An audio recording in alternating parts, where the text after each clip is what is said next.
Namo Vishnupadaya Krishna Prestaya Bhutale Srimate Bhaktivedanta Swaminiti Namine Namaste Sarasvati Devin Gauravani Pracharine Nirvishesha Shunyavadi Paschachade Shatarine Bhaja Sri Krishna Chaitanya Prabhu Nityananda Sri Advaita Gadadara Srivasadi Gaura Bhakta Vrinda Hare Krishna Krishna Krishna Hare Hare Hare Ram Ram Ram Hare Hare Om Namo Bhagavate Vasudevaya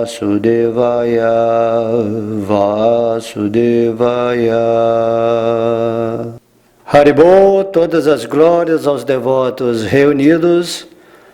Na aula de hoje falaremos o capítulo 70 do canto 10 do Srimad Bhagavatam, intitulado As atividades diárias do Senhor Krishna.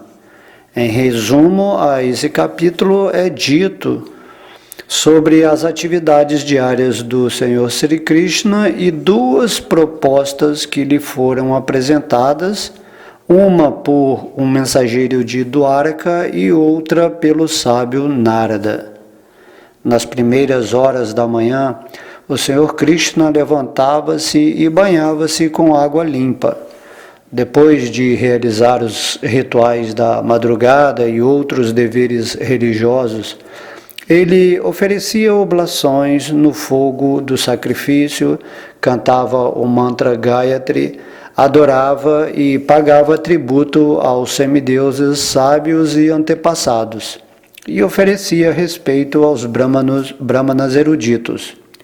Então, tocava em substâncias auspiciosas, adornava-se com ornamentos celestiais e satisfazia seus súditos presenteando-os com qualquer coisa que desejassem.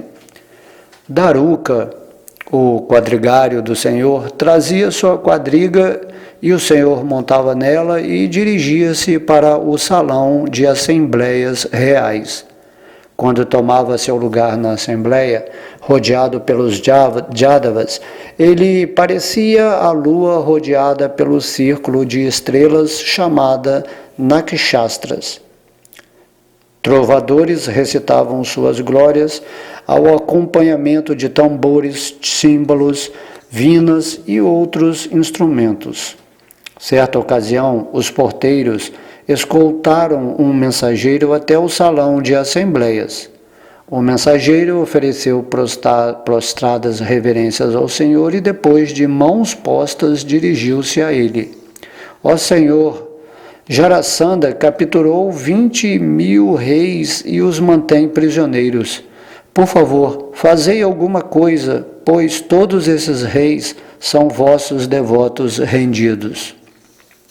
Bem naquele momento, Narada Muni apareceu. O Senhor Sri Krishna e todos os membros da Assembleia levantaram-se e ofereceram reverências a Narada, inclinando suas cabeças. O sábio aceitou um assento e então o Senhor Krishna gentilmente perguntou-lhe, dizendo: visto que viajas por todo o universo, por favor, informa-nos que os irmãos Pandavas planejam fazer. Narada então louvou o Senhor Supremo e respondeu: o rei Yudhishthira deseja executar o sacrifício Rakshasuya. Para isso ele solicita tua sanção e presença. Muitos semideuses e reis ilustres irão lá só para te ver. Compreendendo que os Jadavas desejavam que ele derrotasse Jarasandha, o Senhor Krishna pediu a seu sábio ministro Uddhava que determinasse qual dos dois assuntos em consideração, a derrota de Jarasandha ou o sacrifício Rakshasuya, deveria ser atendido primeiro. E assim terminamos o resumo desse capítulo. Então vamos agora ao verso 1.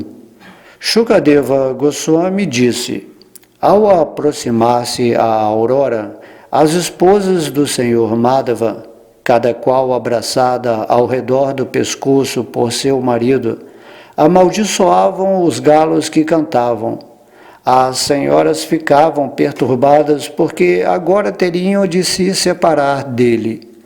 O zumbido das abelhas, provocado pela fragrante brisa vinda do jardim de Paridjatas, acordava as aves, e quando estas começavam a cantar alto, despertavam o Senhor Krishna, assim como poetas cortesãos a recitar suas glórias. Recostada nos braços de seu amado, a rainha Vaidarbi não gostava deste auspiciosíssimo horário, pois ele lhe indicava a perda do abraço de seu senhor. O senhor Madhava levantava-se durante o período Brahma Muhurta e se lavava. Com a mente límpida, ele então meditava em si mesmo, a única, autoluminosa, incomparável e infalível verdade suprema, conhecida como Brahman, que, por sua própria natureza, sempre dissipa toda a contaminação e que, através de suas energias pessoais, que provocam a criação e destruição deste universo, manifesta sua própria existência pura e bem-aventurada. Aquela santíssima personalidade, então, banhava-se em água santificada, vestia-se com trajes inferiores e superiores e executava toda a sequência de rituais prescritos, a começar com a adoração na madrugada. Depois de oferecer oblações ao fogo sagrado, o Senhor Krishna recitava em voz baixa o mantra Gayatri. Todos os dias o Senhor adorava o sol nascente e satisfazia os semideuses, sábios e antepassados, que são todos expansões dele. O Senhor autocontrolado, em seguida, adorava com toda a atenção seus superiores e os brahmanas. A aqueles brahmanas bem vestidos, ele oferecia rebanhos de mansas vacas com chifres folheados a ouro e ornadas com colares de pérolas. Essas vacas também estavam enfeitadas com tecidos finos, e a parte dianteira de seus cascos era revestida de prata. Fornecedoras de abundante quantidade de leite, cada uma delas só parira uma vez e estava acompanhada de seu bezerro. Diariamente o Senhor dava aos brahmanas eruditos muitos rebanhos de 13.084 vacas, junto com linho, peles de veado e sementes de gergelim. O Senhor Krishna oferecia reverências às vacas, brahmanas e semideuses, a seus superiores e mestres espirituais e a todos os seres vivos, todos os quais são expansões de sua suprema personalidade. Depois, ele tocava coisas auspiciosas. Ele adornava seu corpo, o próprio ornamento da sociedade humana, com suas roupas e joias especiais, e com divinas guirlandas de flores e ungüentos. Então, ele olhava para um pote de ghee, um espelho, as vacas e touros, os brahmanas e semideuses, e encarregava-se de que os membros de todas as classes sociais residentes no palácio e em toda a cidade ficassem satisfeitos com o recebimento de presentes. Depois disso, saudava seus ministros, agradando-lhes através da realização de todos os seus desejos. Depois de distribuir guirlandas de flores, pã e pasta de sândalo, primeiro aos brahmanas, ele dava estes presentes a seus amigos, ministros e esposas, e por fim ele mesmo os aceitava. Então, o quadrigário do Senhor trazia sua quadriga sumamente maravilhosa atrelada à Sugriva e aos outros cavalos. Seu quadrigário reverenciava-o e depois postava-se diante dele. Segurando as mãos de seu quadrigário, o Senhor Krishna montava na quadriga junto com Satyaki e Uddhava, assim como o sol nascendo sobre a montanha no horizonte oriental. As damas do palácio contemplavam o Senhor Krishna com olhares tímidos e amorosos, e por isso só a muito custo ele conseguia livrar-se delas. Então ele partia com seu rosto sorridente a cativar-lhes a mente. O Senhor, rodeado por todos os Vrishnis, entrava no salão de assembleias Sudharma, que protege das 6 ondas da vida material os que nele entram, querido rei. As 6 ondas da vida material são a fome, sede, lamentação, ilusão, velhice e morte. Ao sentar-se em seu trono elevado ali no salão de assembleias, o onipotente Senhor Supremo brilhava com seu fulgor inigualável, iluminando todos os cantos do espaço. Rodeado pelos iados, leões entre os homens, aquele melhor dos iados parecia a lua entre muitas estrelas. E lá, ó rei, bobos da corte entretinham o Senhor com a exibição de várias atitudes cômicas. Atores peritos encenavam para ele e bailarinas dançavam com muito vigor. Estes artistas dançavam e cantavam ao som de mridangas, vinas, murajas, flautas, símbolos e búzios, enquanto poetas profissionais, cronistas e panegiristas recitavam as glórias do Senhor. Alguns brahmanas, sentados naquele salão de assembleias, cantavam com fluência os mantras védicos, enquanto outros recontavam histórias de célebres reis piedosos do passado. Certa vez chegou à assembleia uma pessoa, ó rei, que jamais fora vista ali. Os porteiros anunciaram-no ao Senhor e então o introduziram. Aquele homem prostrou-se diante de Krishna, a suprema personalidade de Deus, e de mãos postas descreveu ao Senhor como muitos reis estavam sofrendo porque Jarasandha os aprisionara. 20.000 reis que se recusaram a submeter-se absolutamente a Jarasandha durante sua conquista do mundo foram aprisionados à força por ele na fortaleza chamada Girivraja. Os reis disseram, conforme relatou o seu mensageiro: ó Krishna, alma incomensurável, destruis o medo daqueles que se renderam a vós.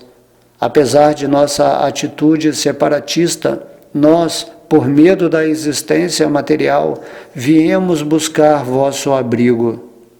As pessoas neste mundo vivem ocupadas em atividades pecaminosas e assim confundem-se quanto ao seu verdadeiro dever, que consiste em adorar-vos segundo vossos mandamentos.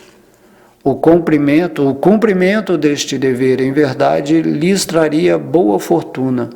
Ofereçamos nossas reverências ao Senhor Onipotente, que aparece como o tempo e de repente decepa nossa obstinada esperança de uma longa vida neste mundo. Sois o predominante Senhor do universo e descestes a este mundo com vosso poder pessoal para proteger os santos e reprimir os perversos.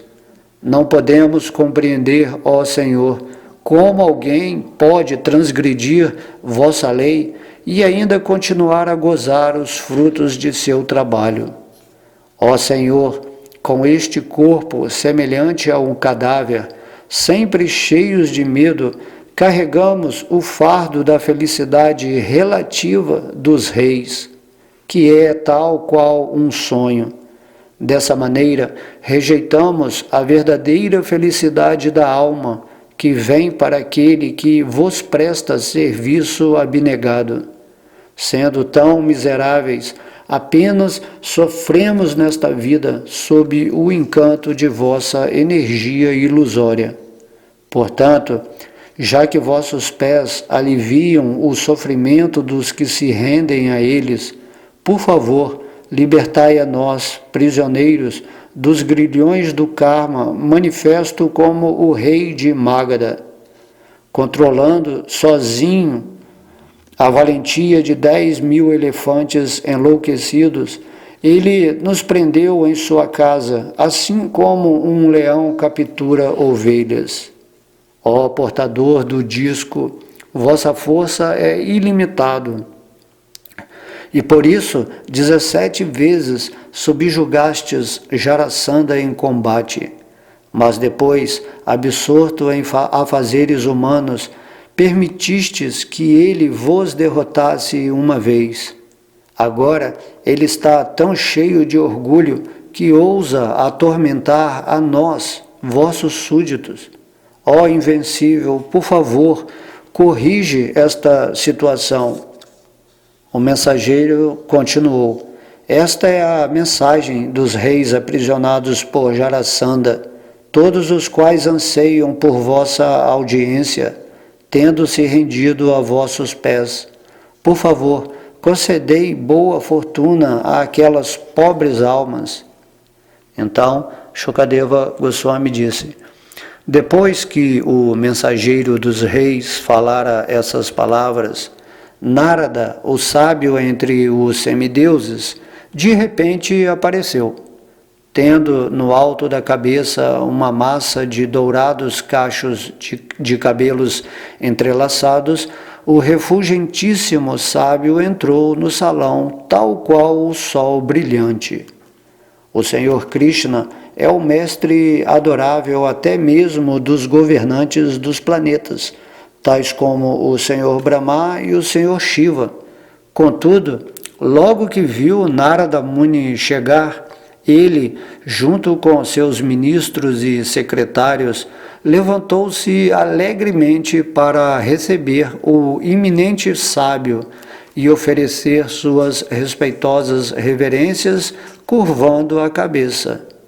Depois que Narada havia aceitado o assento oferecido a ele, o Senhor Krishna honrou o sábio segundo os preceitos das Escrituras e, satisfazendo com sua reverência, disse as seguintes palavras gentis e verdadeiras.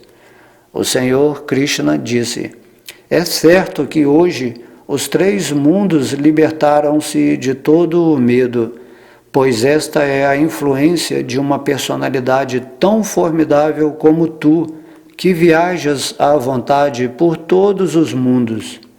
Não há nada que desconheças na criação de Deus. Portanto, por favor, dize-nos o que os Pandavas pretendem fazer. Sri Narada disse: tenho visto muitas vezes o insuperável poder de tua Maya, ó Onipotente, com a qual confundes até mesmo Brahma, o Criador do Universo. Ó Senhor, em quem tudo repousa, não me surpreende que te disfarces com tuas próprias energias, enquanto te moves entre os seres criados, assim como o fogo cobre sua própria luz com fumaça. Quem pode compreender adequadamente o teu propósito? Com tua energia material, expandes e também recolhes esta criação, que por isso parece ter existência substancial. Reverências a ti, cuja posição transcendental é inconcebível.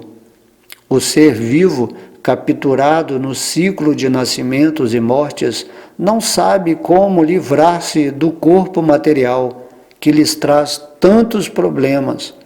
Mas tu, o Senhor Supremo, desces a este mundo em várias formas pessoais e, mediante a execução de teus passatempos, iluminas o caminho da alma com o archote brilhante de tua fama.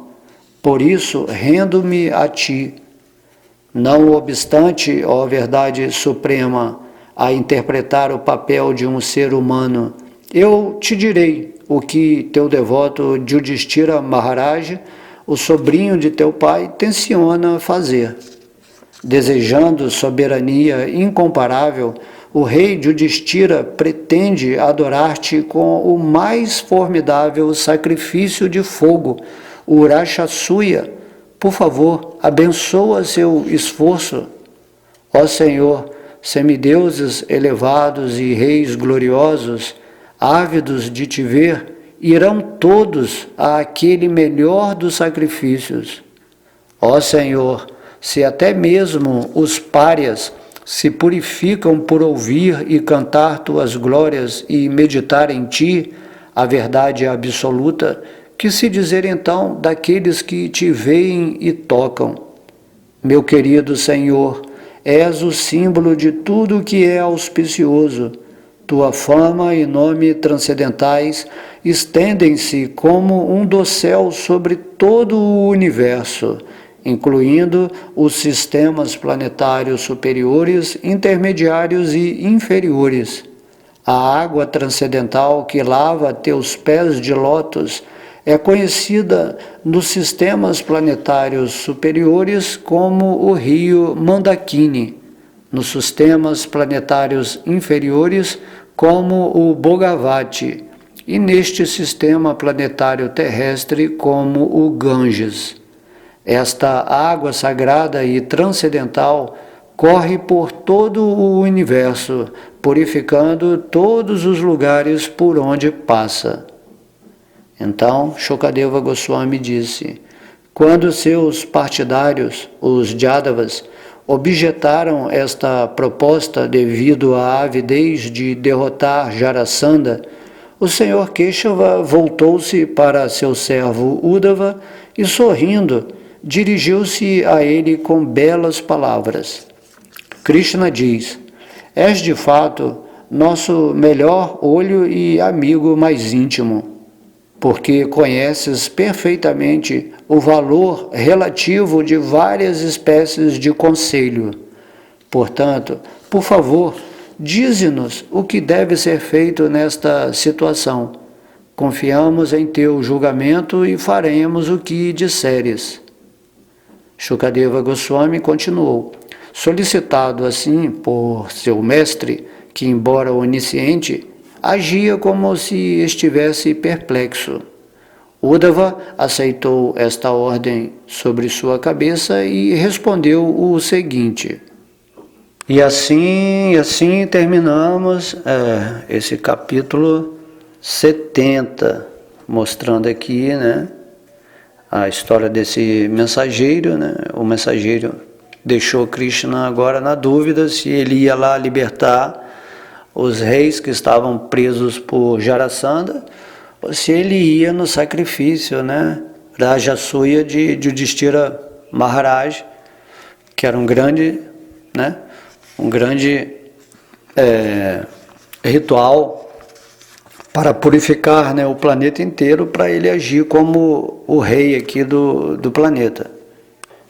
E aqui também mostra as várias atividades do Senhor Krishna no dia a dia, que geralmente os devotos até fazem também essas atividades, acordar no Brahma Muhurta, aí canta, lê, oferece alguns rituais. Então o Senhor Krishna exemplificou aqui principalmente a vida de um grihasta.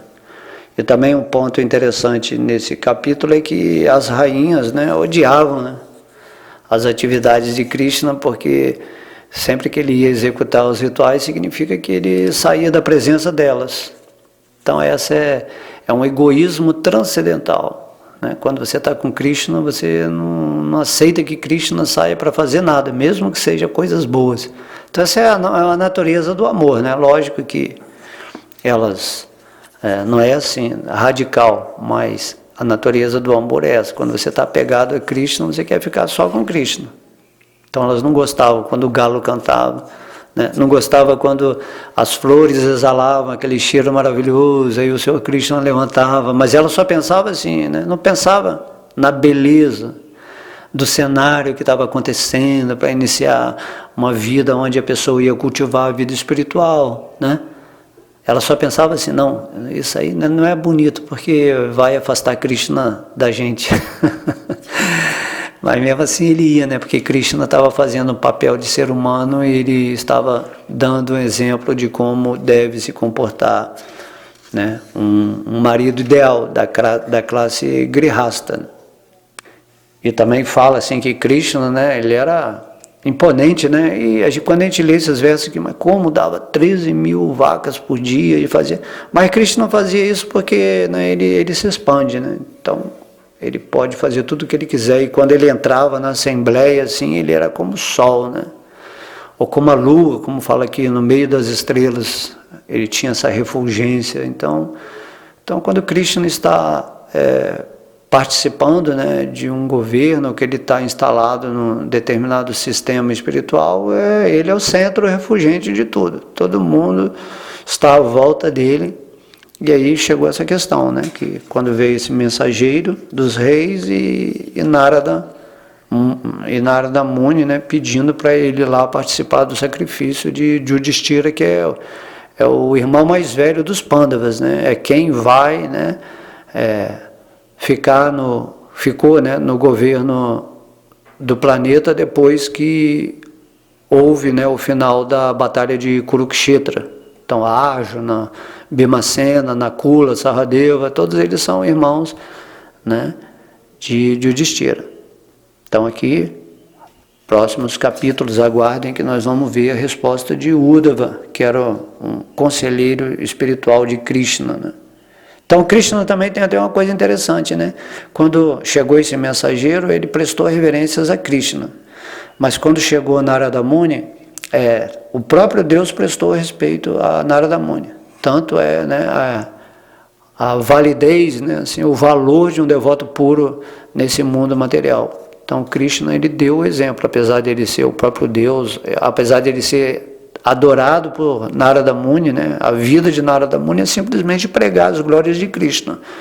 Mas quando ele chega, o Senhor Krishna, ele demonstra, né, a etiqueta, vamos dizer assim. Então ele prestou reverências a Narada e oferece um assento, aí, né, carinhosamente se aproxima dele para fazer a pergunta, porque, né, Narada Muni, ele tem também esse tipo de onisciência, né, porque ele é completamente conectado com Krishna. Então quando você está com Deus, você tem uma espécie de onisciência, e Narada conhece tudo, né?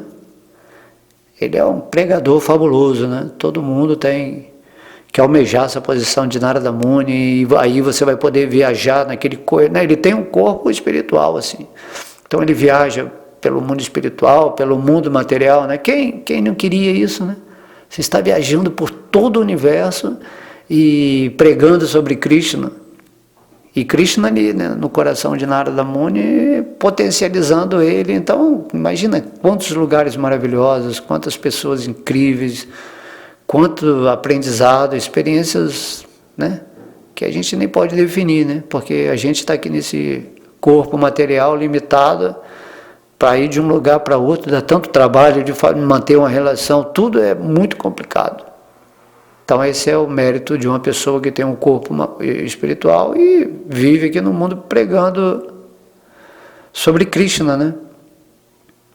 Então Narada é o filho do Senhor Brahma, mas ele tem essa função. Então Krishna gosta muito dos seus devotos que estão saindo em campo, né, para falar a mensagem dele, falar sobre ele. E Narada Muni é o técnico master de falar passatempos de Krishna.